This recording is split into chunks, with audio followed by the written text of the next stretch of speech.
Social media এমন একটা জায়গা তোমার জীবনটাকে পুরোটাই বদলে দিতে পারে। যে মানুষগুলো একটা সময় তোমাকে অবহেলা করতো, সেই মানুষগুলোই তোমার দিকে চেয়ে চেয়ে থাকবে। সেই মানুষগুলোর কাছেও একদিন তুমি প্রিয় মানুষ হয়ে উঠবে। সোশ্যাল মিডিয়া থেকে শুধু টাকা ইনকাম করা যায় না, এখান থেকে প্রচুর প্রচুর লোকের ভালোবাসা আর নিজের একটা পরিচয়, মানসিক শান্তি, যেগুলো আমি পাই। আজকে তোমরা দেখতে পাচ্ছ এত এত মানুষের ভালোবাসা। আমাদের এটা মাথাভাঙার মেটাপু ছিল, এখানে প্রচুর ভালোবাসার মানুষ। একটা ছবি অথবা ভিডিও করার জন্য দেখো সবাই চারিদিকে ঘিরে ধরছে।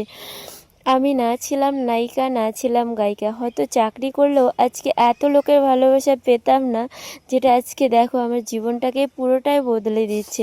মনে হচ্ছে যে আজকে আমার জীবন মনে হয় পুরোটাই সার্থক হয়ে গেল। এত সুন্দর একটা মঞ্চে কখনো উঠতে পারবো, কখনোই সেই জায়গায় পৌঁছে গিয়ে কোনো কিছু বলতে পারবো, এটা আমার কাছে